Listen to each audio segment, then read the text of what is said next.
Here's an important announcement from President Manchin. Now, I confess to playfully calling him President Manchin because he's the decisive vote on so many of the key issues. And basically, Manchin just published an op-ed in the West Virginia Gazette in which he says, I am voting against H.R. 1, the so-called For the People Act. And Manchin, of course, isn't fooled for a minute. He goes, this is not for the people per se. He goes, listen, when we try to sort out elections, we need to have fair rules. And fair rules are rules that sort of both parties to the game, in this case, the game of democracy itself, need to sort of kind of agree on what the rules are. Kind of like the way you agree on the rules of a game before you start playing, chess or tennis or whatever. And Manchin goes, here the Democrats, my own party, is trying to rig the rules of the game, trying to create a partisan advantage. And he goes, that ruins the game.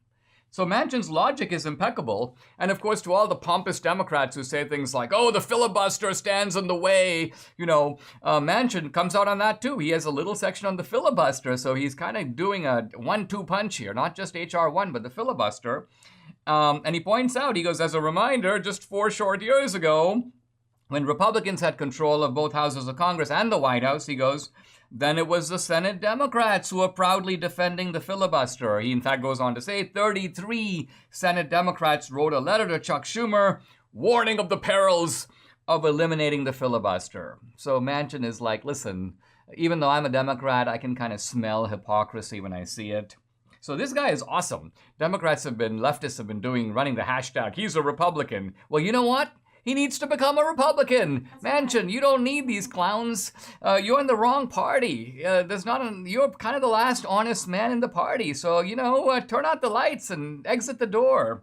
The water's kind of nice on this side of the aisle. Now, interestingly here, what I find so funny about the rationale for H.R. 1 is it's supposed to be a corrective. It's supposed to be a remedy for all these Republican legislatures around the country that are passing voter integrity laws. H.R. 1 is supposed to sort of bring that process to a halt. And so both sides, the left and the right, are both claiming to be fighting for democracy.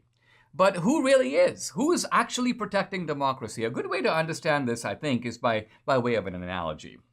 Let's say that Debbie and I have a maid who comes to our house once a week, let's say, to do cleaning.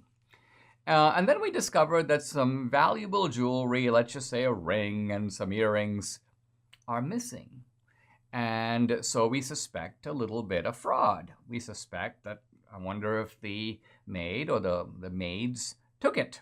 Of course, the maids go, we didn't take it, absolutely not. And while we suspect fraud, we suspect theft, we don't know that is what happened. So even though we can't think of another way this could have happened, nevertheless, we go, okay, listen, and Debbie announces, we're going to take some measures to make sure this doesn't happen again.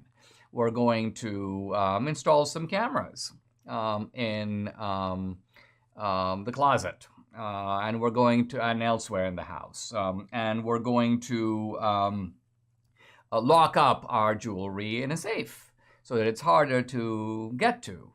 And these would seem to be reasonable measures to prevent something like this from occurring in the future. At which point, the maids go, you can't do this. This is outrageous.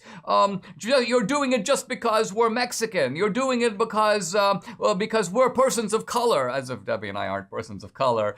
You're racist. You got to stop this. And then we're going to take measures to make sure that you can't do this. So that's H.R. 1. H.R. 1 is coming in to say that regardless of whether or not there was original fraud, any effort to prevent future fraud needs to be blocked. Now, quite frankly, if this is what the maid said, Debbie and I would be like, okay, now we're pretty sure they took it. Why? Because otherwise they wouldn't be so unreasonably and fanatically opposed to any measure to fix the problem. Or the same thing would happen with, let's say, a store that was having a problem with shoplifting. And so they decided, let's install some surveillance cameras. Let's try to lock up. Let's try to make sure the cashiers only have a limited amount of money behind the counter. And then people go, oh, no, you can't do that. That's going to discourage people of color from shopping in this store. Why? Because they're all shoplifters? What kind of insinuation is that? The bottom line of it is The Democrats are the crooks here. They're the ones who are trying to rig the system. The Republicans are the ones who are trying to fix it, to make democracy work. And the very good news is that one Democrat, Joe Manchin, seems to have figured this out.